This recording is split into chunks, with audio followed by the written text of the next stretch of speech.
Proportion के question देख रहे थे हम लोग।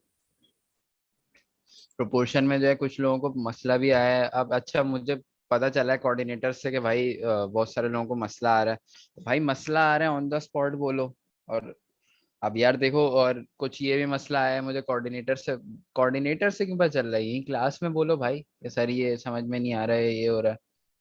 और ये भी मसला है कि जो है वो कुछ बच्चे जो है वो जवाब फौरन फौरन दे देते हैं, तो सर आगे चले आते हैं, मूव कर जाते हैं।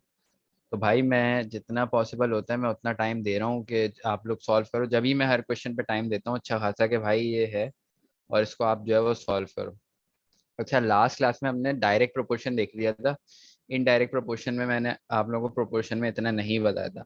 तो खैर मैं ज़रा लास्ट क्लास का कुछ काम खत्म करवा दूँ, बता दूँ आप लोगों को क्या कर रहे थे हम। कि भाई मिसाल के तौर पे ये y is proportional to x मैंने लिया हुआ है।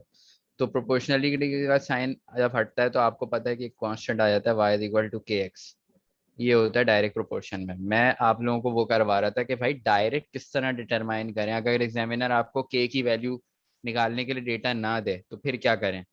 अब उसने बोल दिया y is proportional to x। अब जाहिर सी बात है अगर मैं कहता हूँ कि y को यार मैं इंक्रीज कर रहा हूँ 2 टाइम्स, तो भाई x भी किस फैक्टर से मल्टीप्लाई हो जाएगा, x भी ऑटोमेटिकली 2 के फैक्टर से मल्टीप्लाई हो जाएगा। अच्छा ये लास्ट क्लास वाला मैं रिवाइज करवा रहा हूँ, ये अभी कोई नया काम नहीं करवा रहा। ठीक है, ये y इज प्रोपोर्शनल। उसके बाद हमने कुछ कॉम्प्लिकेटेड एग्जाम्पल देख ली थी। जैसे अगर मैं तुम लोग को बोलता हूँ कि यार y is proportional to root of x, अब जरा मुझे बताओ मैं अगर y को डबल कर दूं, y को मैंने 2 टाइम्स बढ़ा दिया तो x किस फैक्टर से मल्टीप्लाई होगा भाई। x एक्सीलेंट, x जो है वो 4 के फैक्टर से मल्टीप्लाई होगा। एक्सीलेंट शकील, ये बात सबको समझ आ रही है कि x क्यों 4 के फैक्टर से मल्टीप्लाई होगा। हाँ गुड, गुड। ठीक है, ये नहीं समझ आ रही है अहमद आपको x 4 के फैक्टर से क्यों होगा। सुन लो भाई, एक तो इसका लंबा तरीका है। अच्छा देखो किसी को नहीं समझ में आ रहा वो लंबा तरीका वो क्या है वो भी बता देता हूँ कि भाई y की कोई भी वैल्यू अज्यूम करो। 2-3 बार मैंने सॉल्व करके दिखाया था। y की मिसाल के तौर पे कोई भी वैल्यू अज्यूम कर लो 4, और उसे फिर एक बार इससे निकालो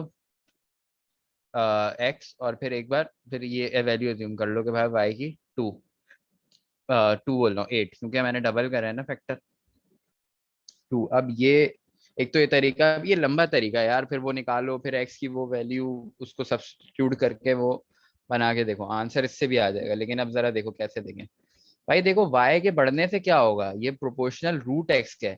y के बढ़ने से होगा ये कि y, अब 2y, y 2 टाइम्स बढ़ गया ना, तो इसका मतलब है कि यार रूट x जो है, क्योंकि वो y के प्रोपोर्शनल है, अगर y 2 टाइम्स बढ़ा है तो रूट x भी क्या करेगा, 2 टाइम्स बढ़ जाएगा। और रूट x अगर 2 टाइम बढ़ा है, लेकिन मुझे किसका पता करना है, x का, तो x को रूट को कैंसिल करने के लिए मैं क्या करूंगा, स्क्वायरिंग बोथ साइड। मुझे पता चल जाएगा कि भाई x कितने टाइम बढ़ा है, x 4 टाइम्स बढ़ गया है। सही है, ये होता है।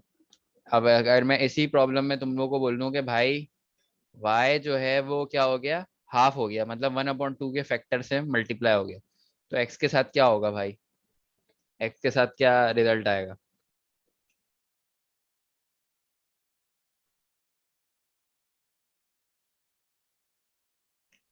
इसी में तुम लोग पिछले बार गलती कर गए थे। Excellent Shakeel Soni Ahmed, excellent. हाँ, एक्स क्या होगा भाई, जब देखो तुम लोगों ने बोला कि सर वाई हाफ टाइम हो गया, इसका मतलब है भाई रूट एक्स भी क्या होगा, हाफ टाइम से मल्टीप्लाई होगा। लेकिन एक्स का मुझे पता करनी है, एक्स की वैल्यू, तो एक्स के लिए क्या करूंगा मैं, 1/4 स्क्वायरिंग बोथ साइड्स, ताकि मेरा रूट का जो इफेक्ट है वो कैंसिल हो जाए। इसी तरह एक लास्ट जरा एक एग्जाम्पल देख लेते हैं। Y square is proportional to cube root of x. अब जरा उल्टी इसमें उल्टा सीधा नहीं करना ये, अब जरा गौर से समझने, वाई स्क्वायर प्रोपोर्शनल है क्यूब रूट है। हाँ मेरी जरा चाय दे दीजिएगा। आ, अच्छा, हाँ, शुक्रिया। अच्छा हाँ, मैं कहा क्या कह रहा था। हाँ इसमें जो है भाई, मैं ये कह रहा हूँ कि भाई अब मैंने क्या करा, y को 2 के फैक्टर से मल्टीप्लाई कर दिया, यानी 2 टाइम। मैं ये बार बार इसलिए करवा रहा हूँ, ये मैं दूंगा क्विज में, फिर कोई ये ना बोले कि सर मुश्किल लग रहा था, वो हो रहा था। y 2 टाइम के फैक्टर से मल्टीप्लाई हो गया भाई, y को मैंने 2 टाइम्स करवा दिया।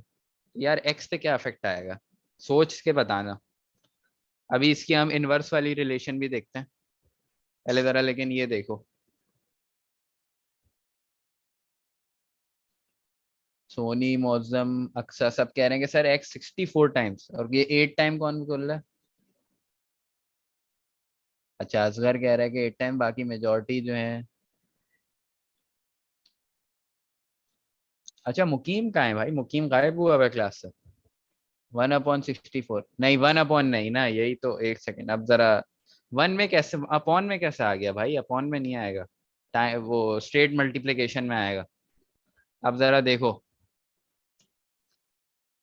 सुनो, y को 2 टाइम्स कर दिया, यानी वाई स्क्वायर पे कितना फर्क आएगा, वाई स्क्वायर। तुम लोग बोलोगे कि सर y को आपने 2 टाइम करा, इसका मतलब है वाई स्क्वायर कितनी टाइम बढ़ गया सर, वाई स्क्वायर 4 टाइम्स का इम्पैक्ट लेगा, क्योंकि वो वाई स्क्वायर है तो ये 2 भी स्क्वायर हो गया। अब वाई स्क्वायर जब 4 टाइम्स बढ़ा है तो भाई वाई स्क्वायर किसके प्रोपोर्शनल है, क्यूब रूट ऑफ एक्स के। यानी क्या है, क्यूब रूट ऑफ एक्स भी कितने टाइम बढ़ जाएगा, 4 टाइम्स बढ़ जाएगा। लेकिन ये क्यूब रूट ऑफ एक्स की वैल्यू, मैं तुम लोगों से पूछा हुआ है कि भाई एक्स के ऊपर इफेक्ट बताओ, तुम लोग क्या करोगे, सर क्यूब रूट है, कैंसिल करने के लिए हम पावर 3 ले लेते हैं। तो तुम लोग क्या करोगे, 4 का क्यूब और 64 टाइम्स। एक्सीलेंट, बिल्कुल करेक्ट आंसर है, सही है। मुकीम बंग पे है, अच्छा। ये लड़का पढ़ता बहुत अच्छा है, लेकिन ये जो है ना क्लासों से गायब अक्सर हो जाता है, इसका ये मसला है इसके साथ। अच्छा भाई, ये हो गया। अब जरा, अब यहाँ तक कोई कंफ्यूजन नहीं होनी चाहिए, वरना इनवर्स वाले तुम लोग सारे गलत करोगे। सही है, अब ये डायरेक्ट वाली चीज क्लियर हो जानी चाहिए अब तक। डायरेक्ट में जो मैक्सिमम तुम लोगों के पास डिफिकल्टी आएगी ना लेवल, वो इसी तरह का आएगा, कुछ इस तरह की चीज दे देगा एग्जामिनर के भाई, या तो इससे थोड़ा सा और कॉम्प्लिकेटेड दे देगा। मिसाल के तौर पे पावर 3 से ऊपर नहीं जाएगा वो, या फिर पावर 4 मैक्सिमम कर लो, क्योंकि उससे ज्यादा तुम लोग कैलकुलेट, मतलब 4 की पावर 5 कैलकुलेट करने बैठोगे तो वो फिर मसला होगा। तो वो इस तरह की वैल्यू देगा कि तुम लोग बगैर कैलकुलेटर के जो है, जिसको जो है वो इजिली सॉल्व कर लो। चलो भाई, अब आ जाओ जरा इनवर्स प्रोपोर्शन पे, कि इनवर्स प्रोपोर्शन क्या होता है।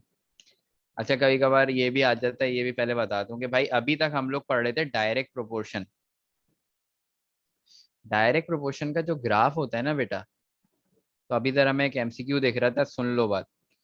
डायरेक्ट प्रोपोर्शन का ग्राफ हमेशा ऐसा होता है, ऐसा स्ट्रेट लाइन होगी। अब वो ग्रेडियंट किस पे डिपेंड करेगा, इसका जो ग्रेडियंट होगा ना, जो अब जरा देखो मिसाल के तौर पर वाई रिलेशन क्या थी यहाँ पे, मैंने तुम लोगों को दी, Y square cube root of X के प्रोपोर्शनल है, तो ये वाले एक्सिस पे होगा वाई स्क्वायर, ये वाले एक्सिस पे होगा क्यूब रूट ऑफ एक्स। और इसका जो ग्रेडियंट होगा, यानी ग्रेडियंट क्या होता है, delta y square upon delta cube root of x. और वो किस चीज के बराबर होगा भाई, आपके जो कांस्टेंट ऑफ प्रोपोर्शनलिटी है, के। ये बात सबको समझ आती है, या ये बात नहीं हजम हो रही किसी को? हाँ, एक्सेंट के होगा, ठीक है। अब ये बात क्लियर हो गई, सही है कि भाई सर इन डायरेक्ट रिलेशन का। अब जरा सुनो, एग्जामिनर इस पे थ्योरी का एमसीक्यू किस तरह बना के देता है। भाई एग्जामिनर तुमसे बोलेगा कि भाई, तुम्हें एक ये दे देगा कि भाई, तुम्हें बोल देगा कि दो वेरिएबल्स हैं, मिसाल के तौर पे एम और एन ले लो, वो बोलेगा दो वेरिएबल्स हैं एम एंड एन, और वो बोलेगा कि भाई डायरेक्टली प्रोपोर्शनल है।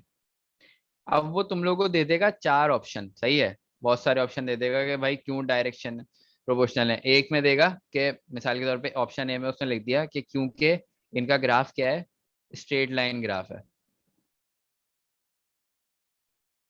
ये जरा सुन लो, स्ट्रेट लाइन ग्राफ होने का मतलब हरगिज डायरेक्ट प्रोपोर्शन नहीं है। मिसाल के तौर पे अगर मैं कोई ग्राफ बना रहा हूँ, ये वो ऐसा ग्राफ है, ये क्या ये डायरेक्ट प्रोपोर्शन को शो कर रहा है? ये वाई और ये एक्स अगर मैं ले लूं, क्या ये डायरेक्ट प्रोपोर्शन है या नहीं है? अगर, और अगर नहीं है तो इसमें मसला क्या है? हाँ, एक्सेलेंट।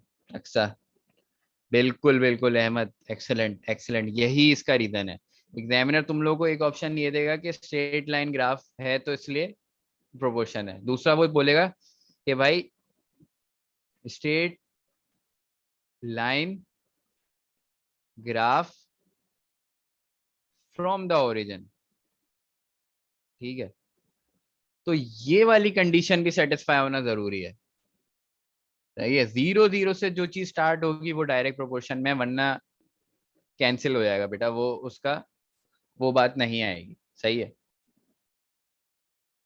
तो ये आपका, अगर आप सिर्फ ये ले लेते हो स्ट्रेट लाइन, इसी तरह सिर्फ ओरिजिन वाली बात भी ट्रू नहीं है बेटा। अगर मैं ये कोई ग्राफ बना रहा हूँ, ये भी डायरेक्ट प्रोपोर्शन नहीं है, ओरिजिन से तो स्टार्ट हो रहा है, लेकिन फिर भी ये डायरेक्ट प्रोपोर्शन क्यों नहीं है? क्योंकि ये स्ट्रेट लाइन प्रोपोर्शन इसके अंदर नहीं है। ये बात क्लियर हो गई कि डायरेक्ट प्रोपोर्शन का ग्राफ हमेशा इस तरह का होगा। सही है, इस पे ये थ्योरी का क्वेश्चन बन के आता है। अब जरा उस पे आ जाओ, अब जरा इनवर्स प्रोपोर्शन शुरू कर लें।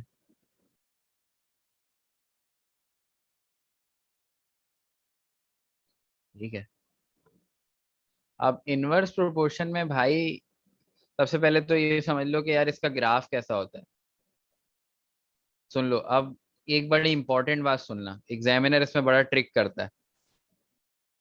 मैंने तुम लोगों को बोला कि यार y और x ये दो वेरिएबल हैं, इनवर्स प्रोपोर्शनल है।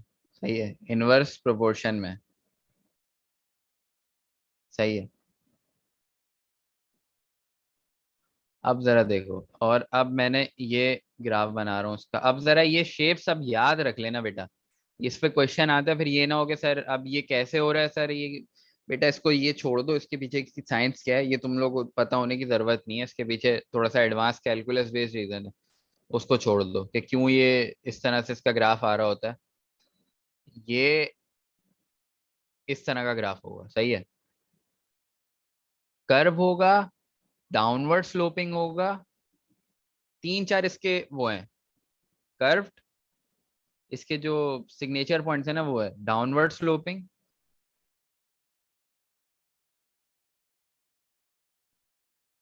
और डिक्रीजिंग स्लोप। ये दो तीन इसके पॉइंट्स हैं। अब ये जरा ये थ्योरी में आ रहे होते हैं एक्सपोनेंशियल डी के। हाँ, ये इस तरह का ग्राफ होगा, बिल्कुल एक्सपोनेंशियल डी के, सही कह रहे हो, इस तरह का ग्राफ होगा। किसी ने अगर ई वगैरह के ग्राफ देखें तो वो भी इसी तरह के हो रहे होते हैं। अब जरा देख लो, ये y है, ये x है, इस तरह का ग्राफ होगा। अब जरा देखो, एग्जामिनर तुम लोगों को बोलेगा कि यार which of the following relation describe the inverse proportion. अब एग्जामिनर तुम लोग को हो सकता है ऑप्शन में ये देते,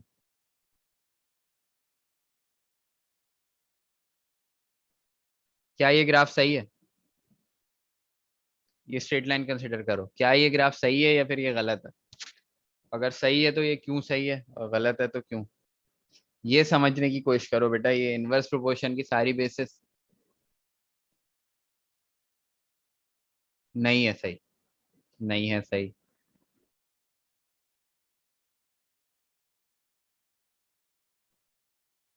अच्छा, जरा मैं जरा पहले इसको साफ करके, ये एक सेकंड बाकी लोगों के भी आने दो भाई। सही है, असगर बोल रहे सही है।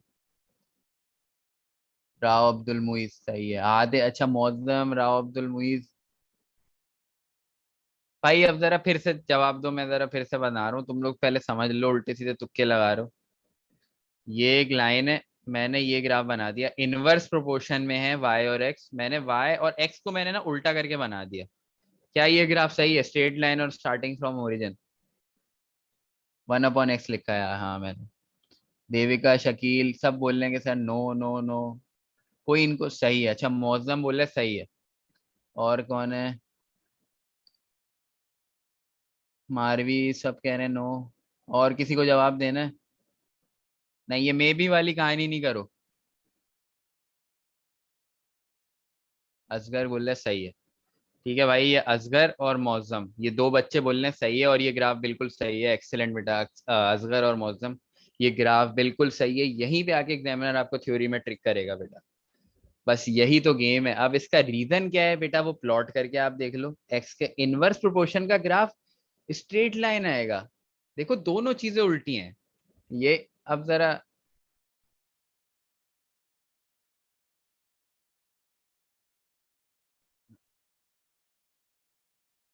यार यही तो मैं तुम लोगों को बता रहा हूँ। अब y is equal to 1/x लिखा हुआ है ना, अब ये बात याद रख लो कि भाई अगर इनवर्स प्रोपोर्शन में है y और x, तो भाई y अगेंस्ट 1/x जो ग्राफ बनेगा, 1/x वो स्ट्रेट लाइन होगा।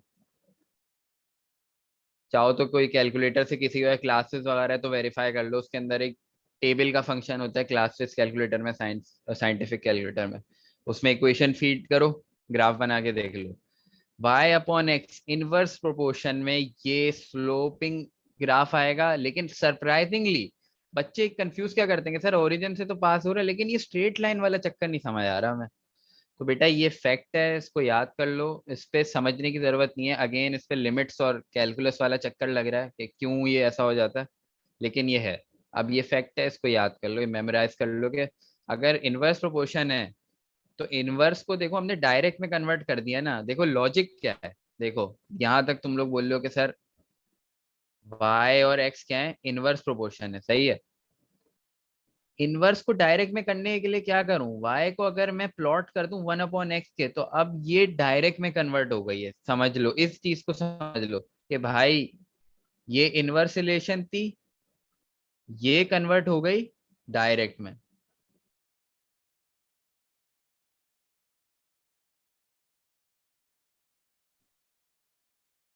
अच्छा क्या हुआ अगर ऊपर वाले में 1/x होता, तो मतलब क्या, ऊपर वाले में कहाँ पे, हाँ मैंने 1/x ही तो बनाया है।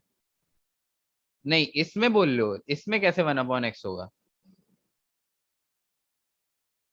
एक सेकंड, क्या मैं मतलब सवाल नहीं समझा ये। सर मेरा मैसेज, अच्छा एक सेकंड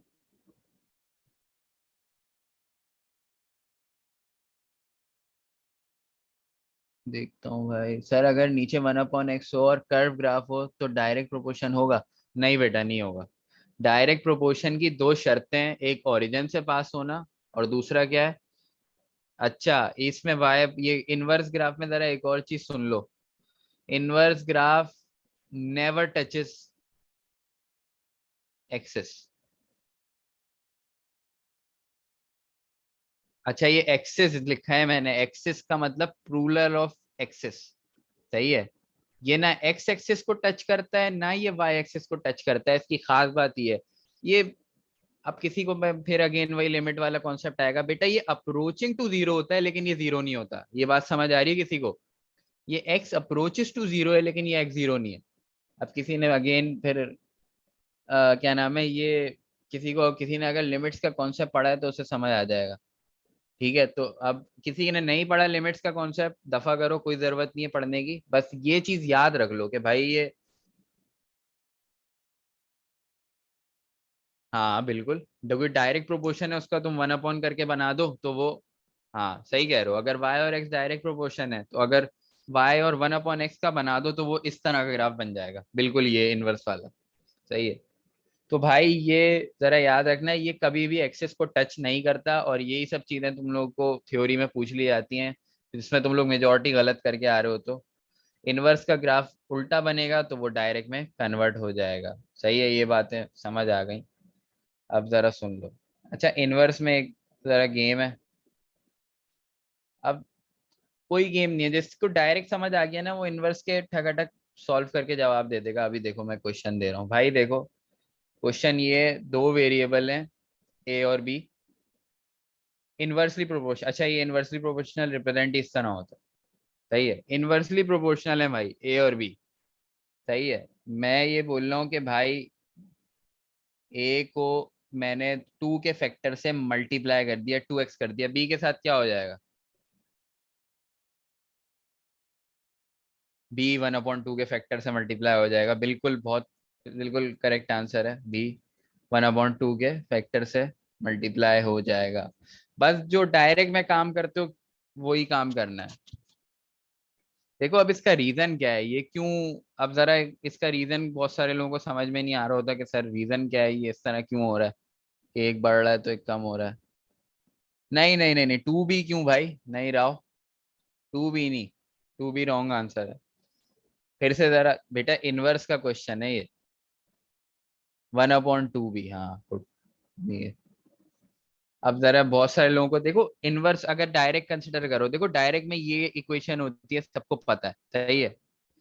इसमें कांस्टेंट क्या होता है, देखो के कांस्टेंट है। अब जरा मेरी बात ध्यान से सुनो, के को आपको क्या रखना है, कांस्टेंट, और के को अगर मैं सब्जेक्ट बनाऊं वो बनेगा y/x।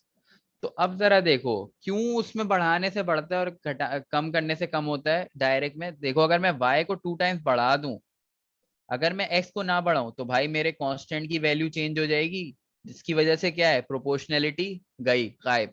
इस वजह से अगर आप y को 2 टाइम बढ़ा रहे हो, तो x को भी 2 टाइम बढ़ाओगे, ताकि ये चीज कांस्टेंट रहे आपकी। सही है, ये बात सबको समझ आ रही है। अगर y को 2 टाइम घटा रहे हो, तो भाई x को भी 2 टाइम घटाओ, ताकि ये चीज कांस्टेंट रहे, जो कि आपकी k है। सही है। अब जरा सुनो, और अब ये देखो, इनवर्स रिलेशन में ये हो जाता है कि भाई सर y = k/x टाइप की कोई इक्वेशन बन रही होती है, सही है। ठीक है, ये बात सबको समझ आ गई। अब इसमें देखो, उसके अंदर कांस्टेंट की डायरेक्ट में क्या आ रहा था, k=y/x। इसमें क्या आएगा, इसमें आ जाएगा k=x मल्टीप्लाई बाय वाई। अब जरा सुनो, अगर मैं y को बढ़ा दूं k को कांस्टेंट रखने के लिए, फिर मुझे x को क्या करना पड़ेगा, उतने ही फैक्टर से डिक्रीज करना पड़ेगा, ताकि ये मेरा कांस्टेंट ऑफ प्रोपोर्शनैलिटी अपनी जगह से ना हिले। इसका नाम ही कांस्टेंट ऑफ प्रोपोर्शनैलिटी है बेटा, ये सेम रहना चाहिए। ये रीजन है कि इन डायरेक्ट प्रोपोर्शन में आप अगर एक बढ़ा रहे हो, तो दूसरा भी बढ़ जाएगा, और अगर इनवर्स प्रोपोर्शन में, हाँ ये बिल्कुल। तो ये बात है। अब उम्मीद है कि भाई ये समझ आ गई होगी तुम लोगों को। ये जरा अच्छा, मैं पहले बता रहा हूँ, एमसीक्यू क्विज जो होगा उसमें मैं थ्योरी भी दूंगा। तो भाई जो सिर्फ कैलकुलेशन में जिनकी स्ट्रांग है वो थ्योरी, क्योंकि भाई अब क्या कर सकते हैं, पेपर में थ्योरी आती है, तो थ्योरी भी करनी पड़ेगी थोड़ी बहुत। इसलिए मैं साथ साथ इतनी थ्योरी समझा रहा हूँ, वरना मैं डायरेक्ट क्वेश्चंस करा देता इसके। ठीक है, अब यहाँ तक क्लियर हो गया। अब जरा वही जरा एक एग्जांपल कर लेते हैं भाई। y जो है इन प्रोपोर्शनल है भाई, इनवर्सली प्रोपोर्शनल है x² के। सही है। मैं तुम लोगों से बोल रहा हूँ यार, मैंने x² को बढ़ा दिया 3 टाइम, x² को मैंने, सॉरी x को बढ़ा दिया, x² को नहीं, x को बढ़ा दिया 3 टाइम, x को 3 के फैक्टर से मल्टीप्लाई कर दिया। जल्दी से बताओ। पेपर आप लोगों का वो आईबीए वाला तो बेटा वो जुलाई में होगा। नहीं बेटा, यही तो तुम लोग फिर गलती कर रहे हो, 9 नहीं है इसका आंसर, 1/9। अच्छा, हमारा वाला देखो इस वीकेंड हो सकता है, ये अनाउंस करेंगे कोऑर्डिनेटर्स, ये कब होगा एमसीक्यू वाला। इस वीकेंड मोस्ट प्रोबेबल, इस वीकेंड जो मोस्ट प्रोबेबली हो जाए।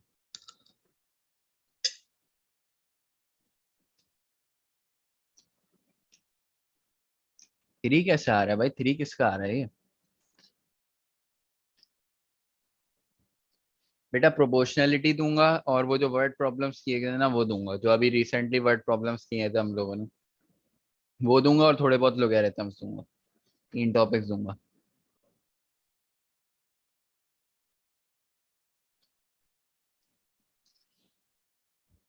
एक्स अगर 3 टाइम बढ़ गया, तो अब जरा देखो क्या इम्पैक्ट। हाँ, 1/9, एक्सीलेंट। सबका ज्यादातर लोगों का सही है, कुछ लोग गलत आंसर भी दे रहे हैं, मैं देख रहा हूँ, कोई 3 बोल रहा है, कोई 9। अच्छा, किसी ने 9 भी बोला। बेटा 9 डायरेक्ट प्रोपोर्शन के केस में हुआ है, ये इनवर्स प्रोपोर्शन का केस है। ये आंसर आपका 1/9 है सर। देख अब जरा देखो, मैंने तुम लोगों से बोला कि y किस फैक्टर से मल्टीप्लाई होगा, x3 के फैक्टर से मल्टीप्लाई होगा। सर x3 के फैक्टर से मल्टीप्लाई हो गया, तो x² आप पे, x² के ऊपर क्या इंपैक्ट आएगा, x² मतलब 9 के फैक्टर से हो जाएगा, क्योंकि 3 का स्क्वायर 9 अल्टीमेटली। मतलब y, x² 9 गुना बढ़ गया, यानी y कितनी गुना कम होगा, 9 गुना कम होगा, यानी 9 के फैक्टर से डिवाइड हो जाएगा भाई। x² अगर 9, क्योंकि y x से प्रोपोर्शनल नहीं है, x से इनवर्सली प्रोपोर्शनल नहीं है, y x² से प्रोपोर्शनल है। तो अगर मैं x को कम कर रहा हूँ, इसी तरह अगर मैं तुम लोगों को बोल दूं कि भाई x को मैंने 4 टाइम्स डिक्रीज कर दिया, डिक्रीज किया है, जरा गौर से सुनना। अब बताओ वाई पे क्या इम्पेक्ट आएगा। 4 टाइम डिक्रीज का मतलब है मैंने एक्स को 1/4 के फैक्टर से किया, तो वाई पे क्या इम्पेक्ट आएगा।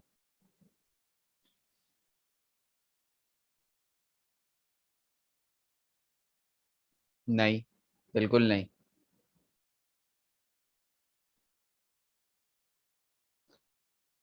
16 राव अब्दुल अब्दुल मुईद एक्सीलेंट नहीं देवेगा, 1/16 नहीं, मैंने एक्स को 4 टाइम्स डिक्रीज करा है। यहाँ शकील एक्सीलेंट 16, 16 के फैक्टर से मल्टीप्लाई होगा आपका वाई। ये बात किसी को समझ में नहीं आई। बेटा ये डिक्रीज का क्वेश्चन है, ये तुम लोग नई निशा 16 ने, हाँ अच्छा अच्छी निशा नहीं बोल रहा हूँ वो। ये कौन है जिसने आंसर दिया है 4। ये 4 वालों को समझ आ गया, मारवी है ये, सॉरी मारवी, और ये अहमद। नहीं आया समझ, अच्छा रुक जाओ भाई। अच्छा रुको भाई देखो मैंने तुम लोगों को रिलेशन दी हुई है, वाई जो है वो प्रोपोर्श इनवर्सली प्रोपोर्शनल है एक्स स्क्वायर से, सही है। मैंने तुम लोगों को बोला कि भाई मैंने क्या करा, एक्स को 1/4 के फैक्टर से मल्टीप्लाई कर दिया, यानी 4 टाइम्स डिक्रीज कर दिया। देखो 1/4 से मल्टीप्लाई करना is equivalent to 4 times decrease कर देना। अब एक्स अगर 4 टाइम डिक्रीज हो गया तो एक्स स्क्वायर कितने टाइम डिक्रीज हुआ होगा बेटा। एक्स स्क्वायर डिक्रीज हो गया होगा सर 1/16 टाइम, क्योंकि स्क्वायर का फैक्टर है। और वाई प्रोपोर्शनल है, इनवर्सली प्रोपोर्शनल है। तो अगर एक्स स्क्वायर 16 टाइम डिक्रीज हुआ है, वाई क्या करेगा, वाई इनवर्सली प्रोपोर्शनल है, तो वाई 16 टाइम इंक्रीज हो जाएगा, खत्म बात। समझ रहे हो, डायरेक्ट प्रोपोर्शन, यही तो फर्क है। अब समझ आ गई अपॉन में क्यों कंफ्यूजन आ रही है। अपॉन अब क्लियर हो गई अपॉन वाली कंफ्यूजन।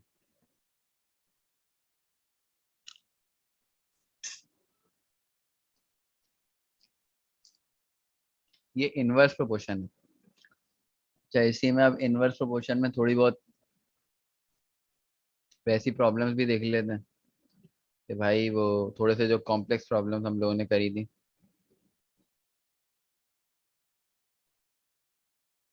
जैसी वो डायरेक्ट प्रोपोर्शन में हम कर रहे थे ना मुश्किल वाली। अच्छा ये देखो y, अब मैंने तुम लोगों को रिलेशन दे दिया, y is proportional to root x, sorry root x बोल रहा हूँ, inversely proportional to root x, सही है। अब ये, अब जरा क्वेश्चन सुनना, मैं चेंज कर रहा हूँ y को, मैंने कर दिया y को 2 के फैक्टर से मल्टीप्लाई, 2 टाइम्स इंक्रीज करवाया है, तो भाई x पे क्या इम्पेक्ट आएगा।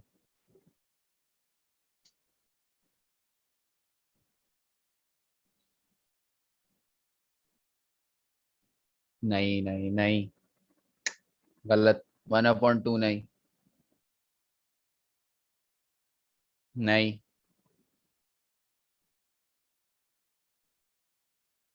एक्सेलेंट, ये कौन था, एक सेकेंड। नहीं, 1/√2, देविका एक्सेलेंट। और कौन है ये देविका के साथ, इसने भी सही। यार मुझे जरा ये पढ़ने में नहीं आ रहे कुछ लोगों ने। भाई ये √2 कैसे आ रहा है।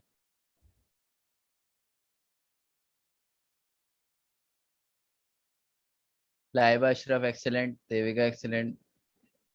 शकील 4 कैसे बेटा। नहीं, इनवर्स प्रोपोर्शन है शकील। 1/4, हाँ अलियान 1/4 होगा बिल्कुल। अब जरा देख लो कैसे ये जो उल्टे सीधे आंसर दे रहे हो। अब जरा देखो, इनवर्स प्रोपोर्शन है, मैंने बोला y बढ़ गया 2 गुना, सही है। मतलब रूट एक्स क्या करेगा, अच्छा ये तुम लोग यही तो गलती करते हो, y प्रोपोर्शनल है x के, नहीं रूट एक्स के इनवर्सली प्रोपोर्शनल है, x के इनवर्सली प्रोपोर्शनल नहीं है।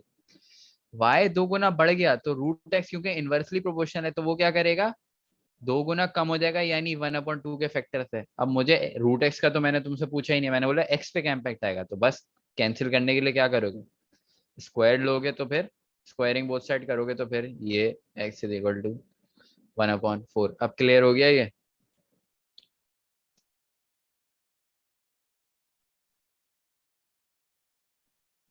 ठीक है, तो ये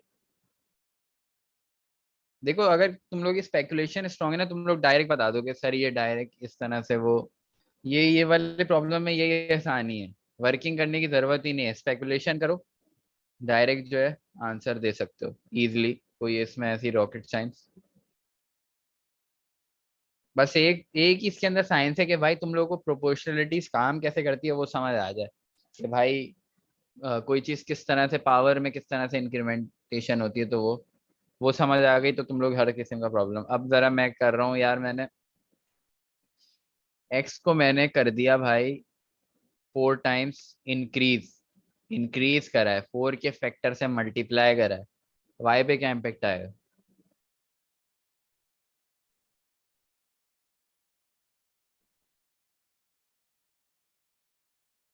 16? नहीं अगर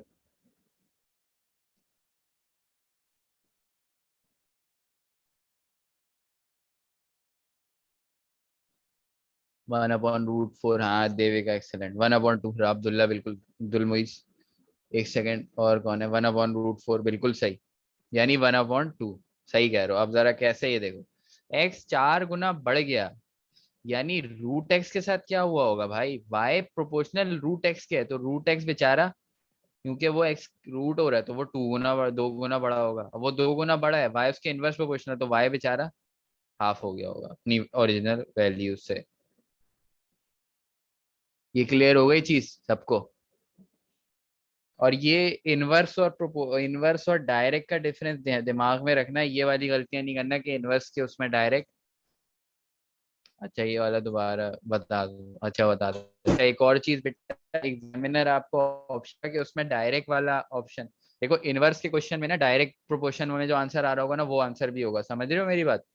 और मैं भी ऐसी ऑप्शन दूंगा।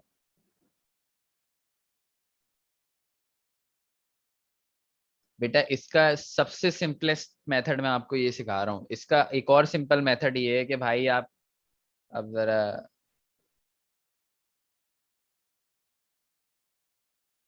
एक सिंपल एक और मेथड है बेटा, अपना, देखो एक दूसरा मेथड ये है कि यार, लेकिन वो लंबी है। अब देखो प्रोपोर्शनल है वाई में से, अब वैल्यूज एज्यूम कर लो यार, वाई को ले लो 10, एक्स को ले लो, एक्स को भी ले लो 10, सही है, बल्कि एक्स को ले लो, एक काम करो 4, सही है, एक्स को ले लो 4, वाई को ले लो 10, एज्यूम, ऐसे ही एज्यूम, रेंडमली एज्यूम करनी है वैल्यू बेटा। अब इससे ना कांस्टेंट ऑफ प्रोपोर्शन निकाल लो भाई, क्या होता है भाई, y is equal to 1 k/x वाला लगता है इसके अंदर इनवर्स में, तो कांस्टेंट ऑफ प्रोपोर्शन ही लगा लो, k क्या आ रहा है 40, इसका मतलब है तुम्हारी इक्वेशन क्या बन गई, 40/x। मैंने तुमको बोला यार, x को मैंने क्या करा, 3 टाइम्स बढ़ा दिया, सॉरी 4 टाइम्स बढ़ा दिया। जरा सुनो अभी पहले, अब x की कोई वैल्यू एज्यूम कर लो पहले, x की फॉर एग्जांपल 2 ले लो, सही है, x इज इक्वल टू 2। अब यहाँ पे y की वैल्यू निकाल लो, 40/√2, सही है, ये आ जाएगी। बल्कि इसको सिंप्लीफाई करते हैं, x को 1 एज्यूम कर लो, फॉरन 1 एज्यूम कर लिया, यहाँ पे आ जाएगा 40/√1, यानी वो 1 ही बन जाएगा, उसका कोई फायदा नहीं है, 40/√1। तो ये y क्या आ रहा है 40, पहला ओरिजिनल y क्या आया 40। अब वो क्या बोला, मैंने क्या करा, x को 4 टाइम बढ़ा दिया, यानी 1 को 4 टाइम बढ़ाओ, अब क्या लोगे, x को 4 ले लोगे, x को जैसे ही तुमने 4 लिया तो भाई y क्या हो जाएगा, 40/√4, यानी y क्या हो गया बेटा, 40/2 हो गया, y क्या हो गया 20 हो गया, y पहले क्या था 40 था, y अब क्या हो गया नया वाला, तो y किस फैक्टर से मल्टीप्लाई हुआ बेटा, नजर आया? ये मेथड किसी को समझ आया? देख रहे हो, अगर आपको स्पेकुलेशन नहीं करने आती तो आपको ये करना पड़ेगा। ये है बेटा इसका नॉर्मल, इसके पीछे मैथ्स ये है। हाँ अब वो मैं बता देता हूँ, वो विदाउट वो कैसे जो है वो क्या हो गया।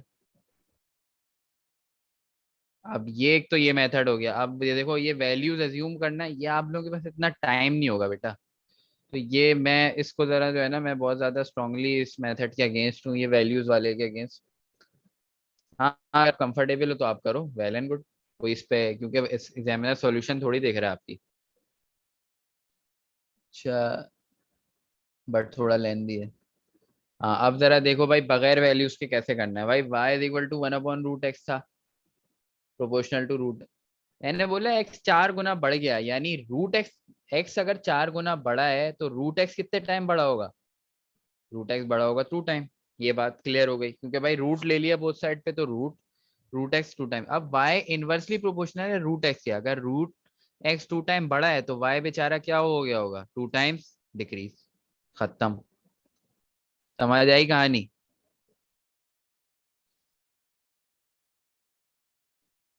सर क्वेश्चन में x की वैल्यू, कोई x की वैल्यू नहीं आएगी बेटा, यही तो मैं बोल रहा हूँ। तुम्हें सब कुछ अज्यूम करना पड़ेगा। कोई बस तुम्हें ये इक्वेशन दी हुई होगी, इसमें बोला होगा कि भाई y इतना बढ़ गया तो x की वैल्यू बता दो। समझ आ रही? पास पेपर में इस तरह के क्वेश्चन मिलेंगे।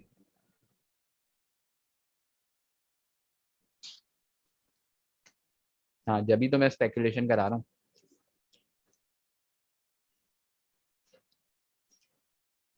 अच्छा, एक थोड़ा ना मुश्किल वाला कर लेते हैं प्रॉब्लम, ताकि ये तुम लोगों को एक बार बिल्कुल क्लियर आइडिया हो जाए, क्रिस्प आइडिया कि भाई इनवर्स प्रोपोर्शन काम करता है किस तरह।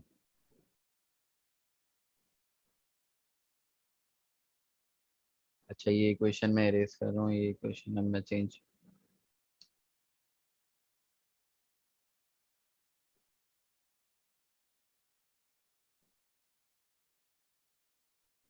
ये क्वेश्चन दे दी बेटा मैंने। अब जरा गौर से इसको करना क्वेश्चन को, इसमें जो है ना वो पावर्स का ध्यान रखना, बस पावर्स के इम्पैक्ट को जो है ना। अब मैं कह रहा हूँ कि यार y को मैंने 3 टाइम बढ़ा दिया, x किस फैक्टर से मल्टीप्लाई होगा? 3 टाइम y को मैंने 3 के फैक्टर से मल्टीप्लाई करा, x किस फैक्टर से मल्टीप्लाई होगा? मेरा सवाल ये है आपसे।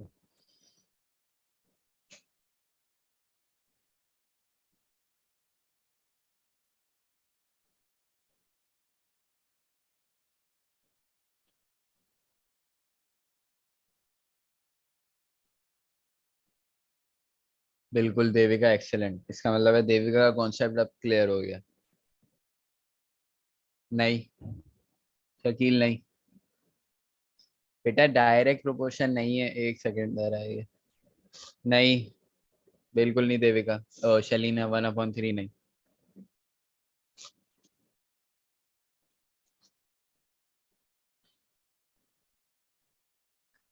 1/3 आंसर नहीं है। 1/√9 नहीं है बेटा। 1 नहीं, ये फिर वाजिद रॉन्ग आंसर है ये भी। 1/³ इज द राइट आंसर। 1/³ ये आंसर है बेटा। हाँ, 1/³ बिल्कुल। ये समझ आया किसी को कैसे? भाई डायरेक्ट रिलेट करना है, अब देखो कैसे होगा ये।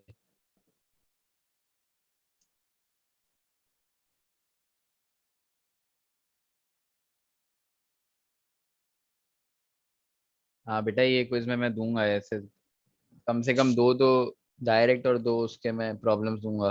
कम से कम 2-3 एक्सपेक्ट करना है, डायरेक्ट के अलग और इनडायरेक्ट के अलग। ये इसलिए मैं बोल रहा हूँ, और थ्योरी भी दूंगा एक आध। तो ये थ्योरी जो मैंने पढ़ बता दी है, उसी में से थ्योरी आएगी। अब जिसने दायरे जिसने नोट डाउन कर ली उसका फायदा हो जाएगा, नहीं करी वो भाई वो गलत करके आएगा।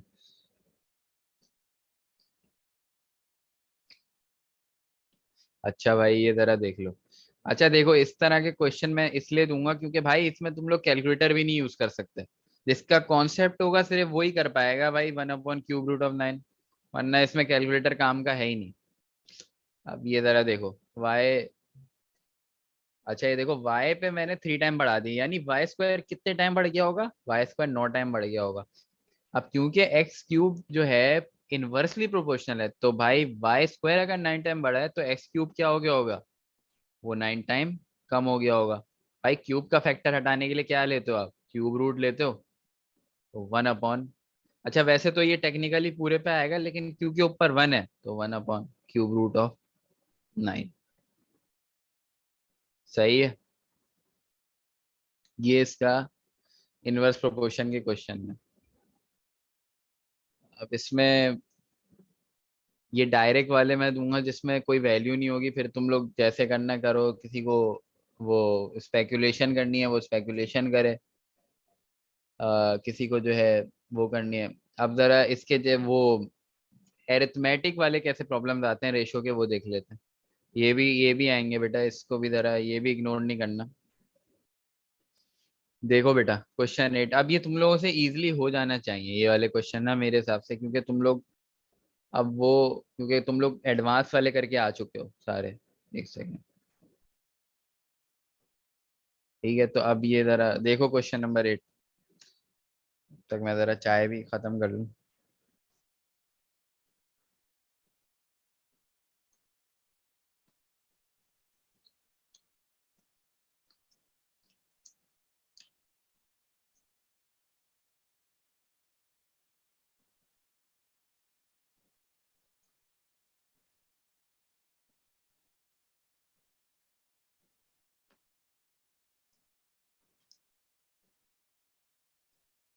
ये पास पेपर क्वेश्चन है, इन आईबीए देख लो तो वो आईबीए में ही दिया हुआ था ये।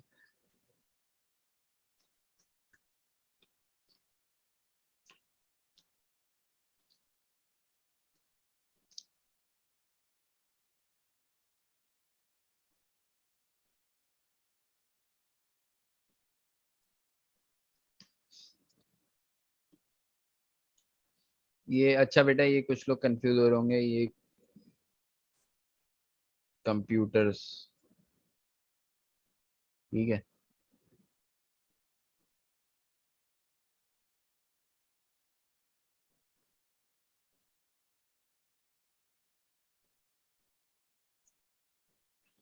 भाई 1600 कंप्यूटर है, उसमें से 3/4 निकाल लोगे, सही है। 3/4, उसके बाद उसका भी क्या करोगे, 1/3।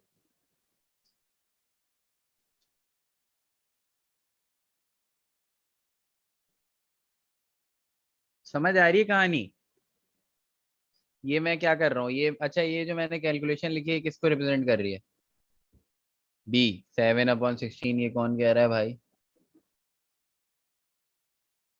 बी। अच्छा शकील साहब कह रहे हैं कि सर बी आंसर आ रहा है। शकील ये क्या मैंने निकाल रहा हूँ, ये इस चीज से क्या मेरे पास वैल्यू आएगी।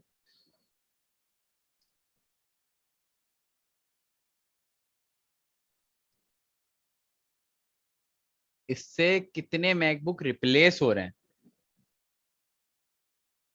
सर 7/16 आया है। सही है। इससे अच्छा इसका आंसर क्या आ रहा है भाई, 16, ये हो जाएगा 400, ये 3 से ये 3 कैंसिल, 400 मैकबुक उसकी जगह इंस्टॉल हो गए, और टोटल में एडिशनल मैकबुक बढ़ गए। ये वाला पॉइंट किसी ने अगर मिस कर दिया ना, उसका जीरो आ जाएगा, क्योंकि भाई 300 एडिशनल मैकबुक, यानी पहले 1600 कंप्यूटर थे ना बेटा अगर, और उसमें से कितने विंडोज थे भाई, 3/4 विंडोज के थे। सही है, 3/4 विंडोज के थे। उनमें से 1/3 जो है वो चले गए, उसमें क्या नाम है, क्या होगा, मैकबुक में चले गए। कि सबको ये बात समझ आ गई कि भाई अब जो है 1600 की जगह अब मेरे पास कितने कंप्यूटर्स हैं, 1900।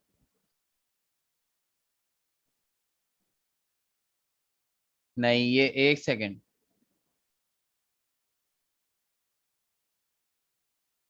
भाई क्यों उल्टा सीधा।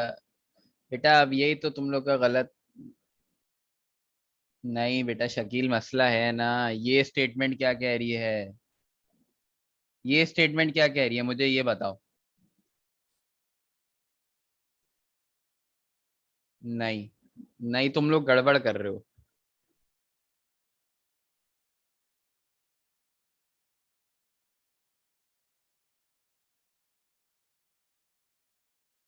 अच्छा अब ये समझ आ गया कि भाई ये 1900 टोटल कंप्यूटर हो गए, जिसमें से 400 पहले से मैकबुक, सही है, 400 मैकबुक से रिप्लेस कर दिए गए। और जो मेरे पास पहले कितने कंप्यूटर से, 3/4 थे, 3/4 के कितने पहले विंडोज से बेटा? 3/4 निकालो 1600 का, तो वो क्या आएगा, 1200 आएगा। 1200 आ गया, 1200 में से भाई 1200 मेरे पास पहले विंडोज कंप्यूटर से थे, उसमें से 400 कम हो गए बेटा, क्या आ गया, 800। मेरे पास विंडोज कंप्यूटर अब कितने हो गए, क्योंकि मेरे पास 1/3 of those marks are replace bye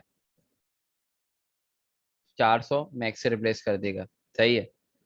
तो ये, अब जरा देखो मेरे पास 800 विंडोज कंप्यूटर है टोटल, मेरे पास कितने कंप्यूटर हैं, 800 अपॉन 1900, बेटा किसी ने भी करेक्ट आंसर नहीं दिया, इसका आंसर 8/19, इसका ए ही करेक्ट आंसर है, 8/19। समझ आया अब एग्जामिनर किस तरह घुमाएगा?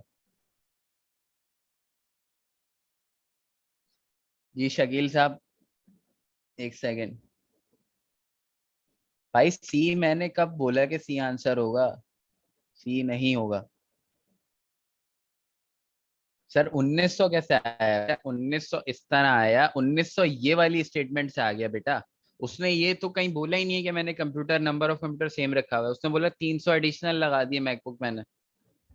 तो बेटा वो कोई गुना थोड़ी करा उसने, 1600 में 300 और ऐड कर दो।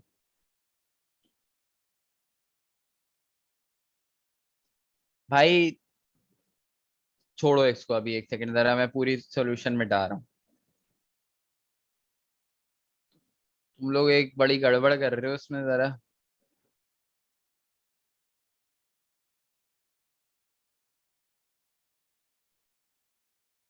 भाई किसी को ये अभी तक जो मैंने सोल्यूशन करी, किसी को समझ आ रही थी?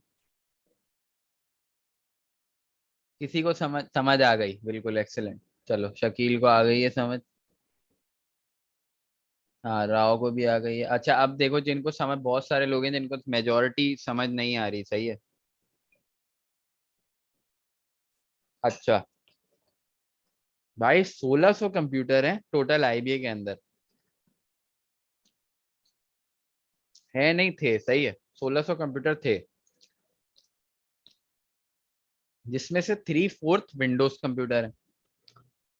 3/4 विंडोज है मतलब क्या, विंडोज कंप्यूटर अभी मेरे पास कितने हैं, 1200 है, और मैक मेरे पास कितने होंगे फिर? अगर 3/4 विंडोज हैं तो भाई मैक कितने होंगे, 400 होंगे मैक। ये बात यहां तक भी क्लियर हो गई। अब वो बोल रहा है कि भाई विंडो वाले जो थे ना, उसमें से 1/3 क्या हो गए, रिप्लेस हो गए मैकबुक से।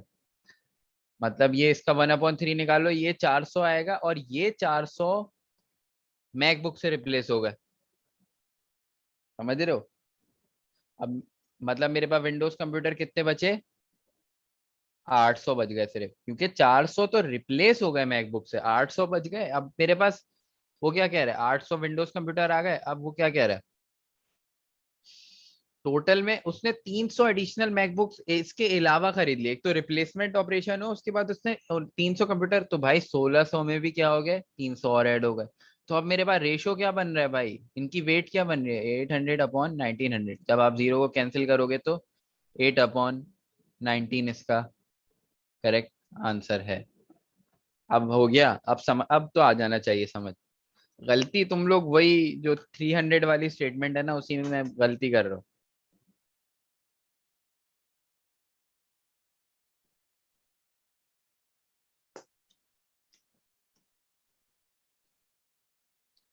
ठीक है भाई, आ गया।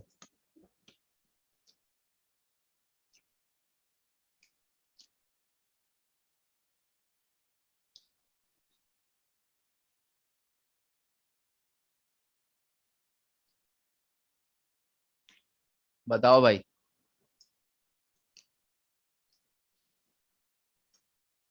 थोड़ा सा ट्रिकी है, करो जब तक मैं जरा चाय को खत्म नहीं कर लूं।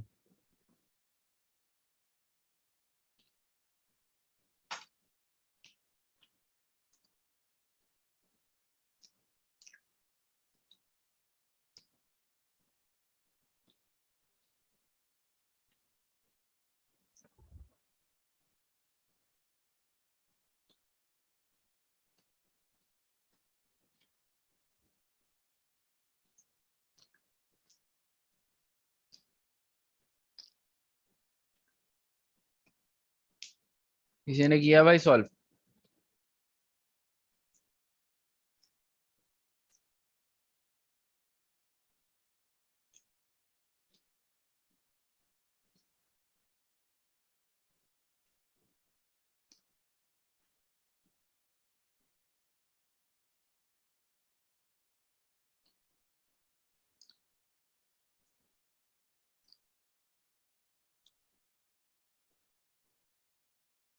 नहीं, बिल्कुल नहीं, उससे नहीं आंसर आएगा अहमद। एक्स निकालना है, जो चीज निकालनी होती है उसको आप लेट नहीं कर सकते।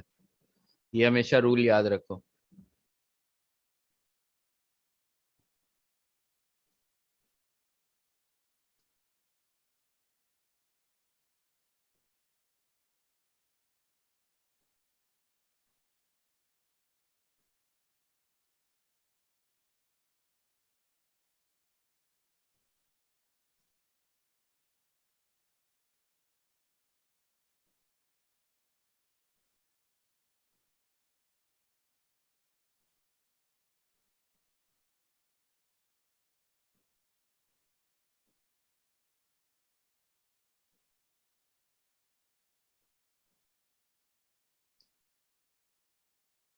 ये जो मैं नंबर्स लिख रहा हूँ इसका किसी को सेंस समझ आ रहा है? ये क्या मैं लिख रहा हूँ?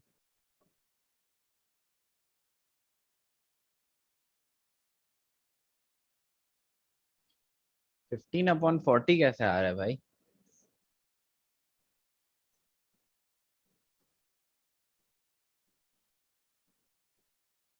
अच्छा खैर।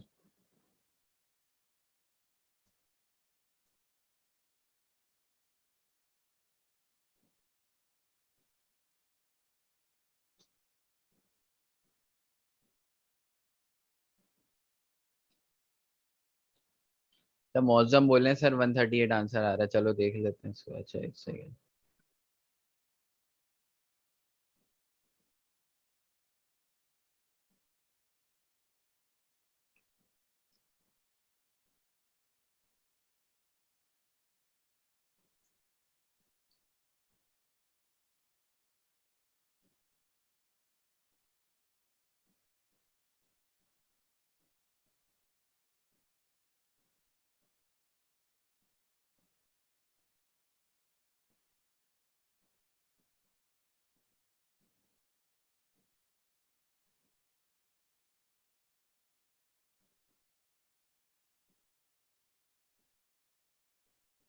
हम्म, 3/4, 3/4 -3/8, तो ये हो जाएगा भाई आपका 9/8। 9 -3/8 तो ये हो जाएगा 6/8, यानी 2/3। सही कह रहा हूँ भाई?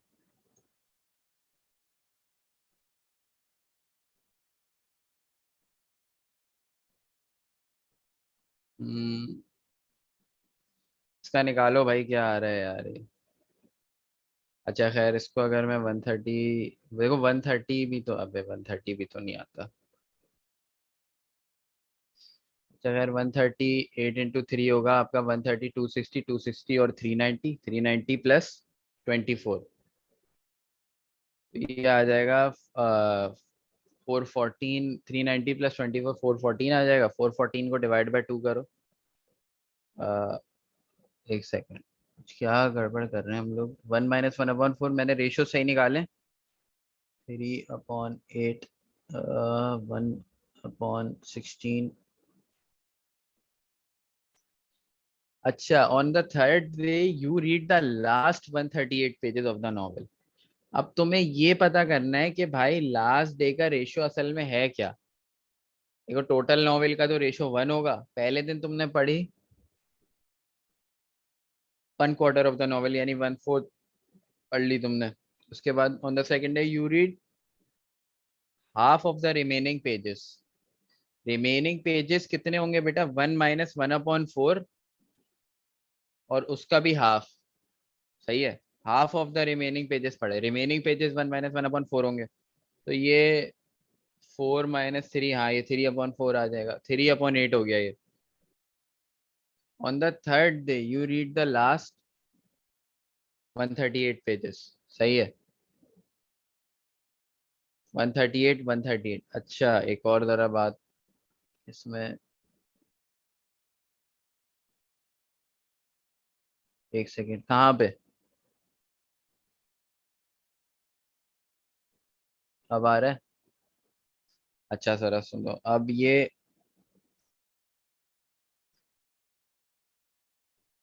138 pages, 138 pages on the third.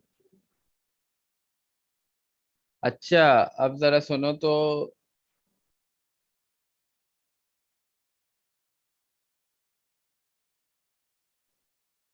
एक सेकंड में जरा इसको इरेज कर दूं।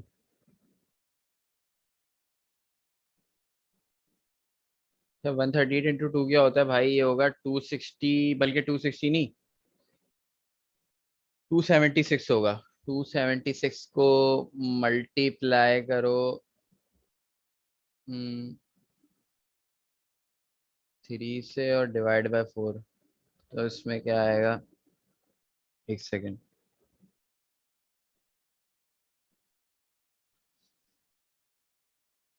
अच्छा नहीं sorry, 276 pages, you read the last 138 pages, how many pages did you, अच्छा। अबे यार हाउ मेनी पेजेस, सही है यार, क्या मैं भी, मैंने क्वेश्चन का यही नहीं पढ़ा, how many page did you read by the end of second day बोल रहा है भाई। सेकंड डे में तुमने देखो, अब टोटल पेजेस मुझे पता चल गया कि एक्स के अंदर टोटल पेजेस कितने हैं। 138 को मल्टीप्लाई बाय 3 करो, डिवाइड बाय 2 करो, क्या आ रहा है एक्स। ये मेरे ख्याल में 414 मैंने निकाल लिया था, 414 को डिवाइड बाय 2 करोगे 207 पेजेस आ रहे हैं एक्स के अंदर। 207 पेजेस है। दूसरे दिन में उसने कितना पढ़ा था भाई, दूसरे पेज में मैंने निकाल चुका हूँ, दूसरे दिन में उसने पढ़ा था 3/8। तो इसको 3/8 से वो कर लो। नहीं नहीं नहीं, 3/8 से नहीं होगा, बल्कि ये होगा, अगर 207 है तो मेरे पास ये आ रहा है कि लास्ट डे,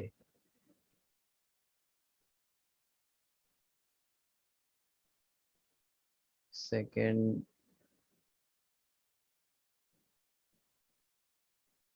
2/3 ही आएगा ना ये रेशो, सेकेंड वन। और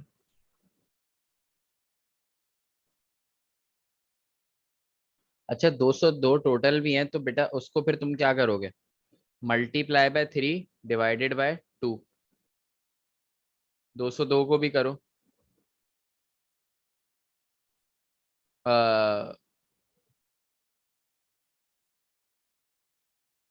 सॉरी उसको मल्टीप्लाई बाय 2 डिवाइड बाय 3 करो।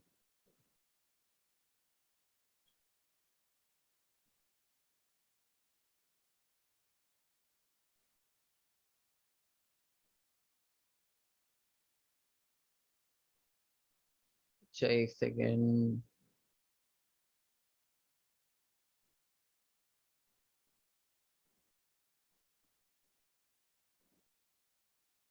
तुम्हारा क्या आ रहा है, 135 आ रहा है। अच्छा 207 को मल्टीप्लाई बाय 3 अगर हम करें, मल्टीप्लाई बाय 2 करें सॉरी, तो ये हो जाएगा भाई 600, और 600 में 7, 621, 621 को डिवाइड बाय 3 करो। 621 को डिवाइड बाय 3 करो तो क्या आ रहा है, 3 और ये आ जाएगा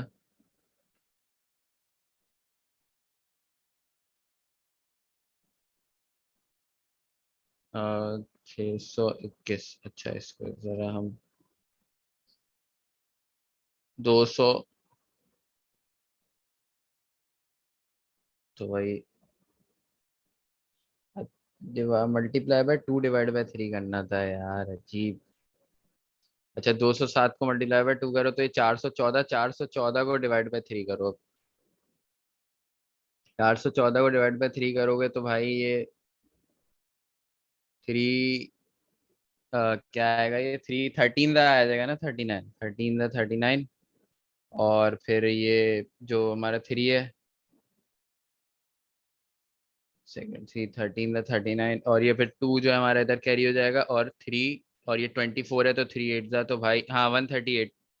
138 आ रहा था किसी का? इसका आंसर बी है भाई, 138। एक सेकंड, एक सेकंड हम, नहीं 207, किसी का 138 आंसर आया हुआ है? नहीं। यस। नो। अच्छा, इसमें सवाल ये है कि सर ये 2/3 कहाँ से बीच में आ गया? यस। ठीक है, तो ये,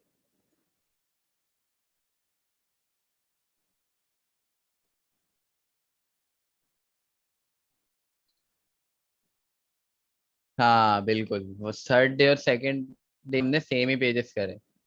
हाँ ये भी तो सही बात है। On the second day you read half of the remaining pages and on the last day you read, तो वो हाँ वो बात भी सही बन गई यार। नहीं करो ना इक्वेशन विक्वेशन बना के, आप सिर्फ ये स्टेटमेंट पढ़ो। आंसर इक्वेशन से भी वही आएगा घूम फिर के। हमने बेवकूफ़ी करी है, हमने इतनी बड़ी इक्वेशन बना बना के, तो हमने वो, खैर ये इक्वेशन बनाना भी ये आनी चाहिए आप लोगों को, क्योंकि जाहिर सी बात है हर बार इस तरह का क्वेश्चन नहीं आएगा कि वो ऐसी प्रोपोर्शन दे दे कि आप लोग डायरेक्टली कर लो। लेकिन ये जरा बात को देखो, ये बात समझो जो शकील बोलना चाह रहा है, मतलब जो शकील बोल रहा है, बात बड़ी, ये देखो भाई, on the first day of vacation you read 1/4 of a novel, सही है। On the second day you read, ये जो मैंने कैलकुलेशन करी ना, ये तुम लोगों को कब करनी पड़ती, जब तुमसे वो लोगों से वो पूछ रहा होता कि भाई एक तो टोटल पेजेस भी बताओ अब मुझे, सही है। खैर वो भी निकल जाते बड़ी आसानी से। अब वो भी मैं बताता हूँ कैसे, खैर छोड़ो। अब ये देखो, on the third day you read the last 130, देखो on the second day you read half of the remaining pages, जितने बचे हुए थे उसके हाफ पढ़ लिए, और लास्ट डे में तुमने 138 पेज पढ़े। तो भाई सेकेंड डे में भी ऑटोमेटिकली तुमने कितने ही पढ़े होंगे? 138 भी सिंपल, कुछ करने की जरूरत ही नहीं है। अब मैंने वो इतनी लंबी क्वेश्चन बना बना के निकाला, तो वो भी आंसर 138 आ रहा है। अब समझ आ गई शिराज?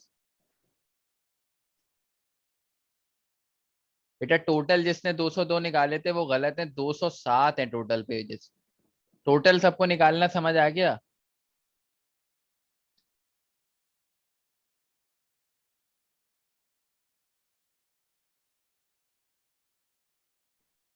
हाँ, टोटल 207 सबका आ रहा है कि टोटल पेजेस कितने हैं? 207 है।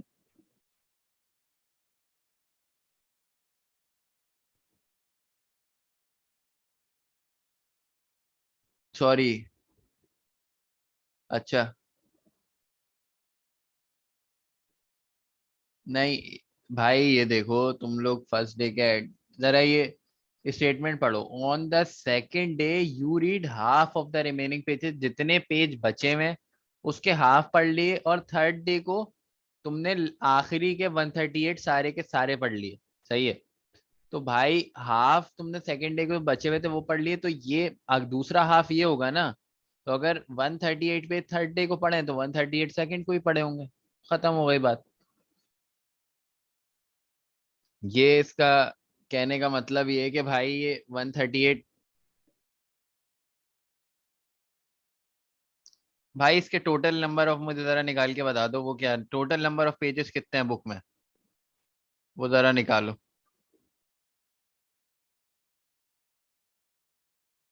हाँ 368 कैसे निकाला आप लोगों ने? आप लोगों ने बोला सर 138 प्लस 138। अब ये आंसर नहीं है, सही है। ये रिप्रेजेंट वैल्यू कर रही है किसको? 3/4 के रेशो को। आपको 1 का रेशो चाहिए, एक्स रिप्रेजेंट करेगा 1 के रेशो को। बस क्रॉस मल्टीप्लाई करके क्या करो भाई, निकाल लो एक्स को। कि भाई 3x, एक्स किसके बराबर होगा? 130, 260, और 260 278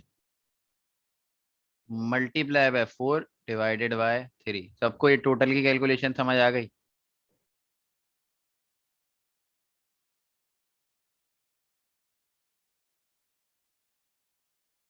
हाँ बिल्कुल, वो भी सही। आंसर सेम आएगा बेटा मौसम।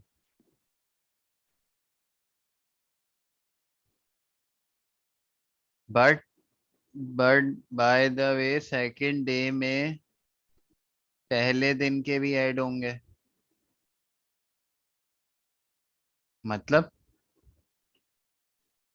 पहले दिन के क्यों ऐड होंगे बेटा?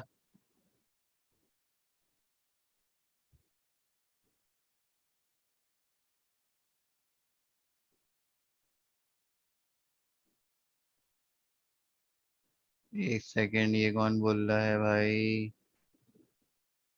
नहीं बेटा, फर्स्ट डे वाले ऐड नहीं होंगे।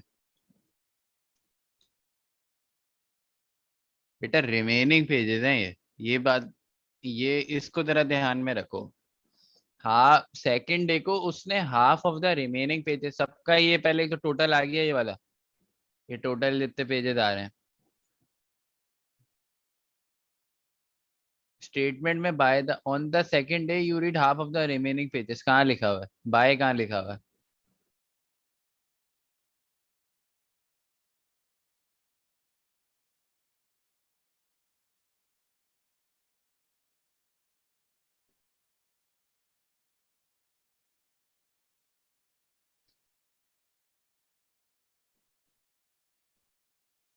By the end of second day.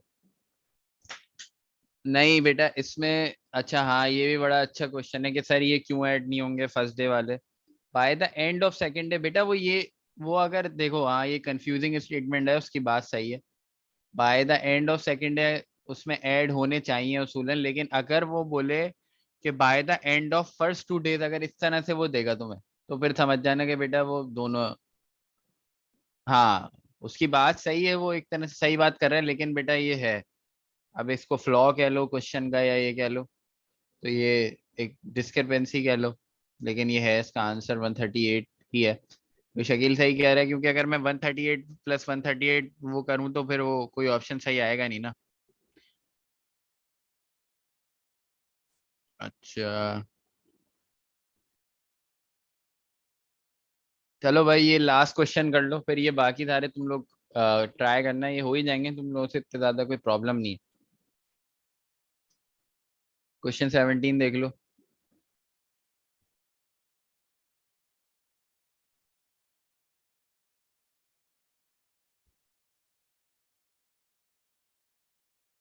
यार बड़ा आसान है इसमें तो, वो नहीं होनी चाहिए भाई, देखो 1/3 मल्टीप्लाई बाय 1/5, सबका यही आ रहा है? सबको समझ आ रहा है कि यही आंसर होना चाहिए? सबका यही आंसर आ रहा है? हाँ एक्सेलेंट। तो 1/3 मल्टीप्लाई 1/5 करोगे तो ये आ जाएगा आपका 1/15, तो आंसर इज हाँ बी, इसका बी करेक्ट आंसर आपका बी है। ठीक है, तो ये देखो 1 - 2/3 करके वो रिमेनिंग कैंडिडेट्स का रेशियो निकाल लोगे। भाई ये देखो क्वेश्चन में, जरा एक मैं पहले, अच्छा रुक जाओ, नहीं किसी को समझ में नहीं आ रहा, छोड़ दो अभी, मैंने बहुत डायरेक्ट कर दिया। भाई सुनो ये, अब हो ये रहा है कि भाई एक इलेक्शन हो रहे हैं स्कूल में, उसमें 6 लोग खड़े हुए हैं, सही है? 6 लोग खड़े हुए हैं, 6 जो है वो इसके अंदर कैंडिडेट्स हैं। अब उसमें से 6 में से एक बंदा ना 2/3 वोट्स ले जाता है, मतलब 66.67% धांधली कर लेता है वो, सही है? तो वो भाई धांधली करके वो भाई सब ले आते हैं 2/3, अब बाकी जितने भी 5 हैं उनके पास, बेचारों के पास कितना बच गया होगा? 1 - 2/3, तो वो आ जाएगा तुम लोग के पास 1/3। ये पांचों के पास बचा हुआ है, तो एक बंदा 5 के पास कितना आएगा? 5 में से एक के पास कितना होगा? 1/3, और इसको भी मल्टीप्लाई बाय 1/5 कर लो, क्योंकि मुझे 5 बंदों के निकाल, तो ये 1/3 इंटू, अब समझ आ गया कि भाई ये किस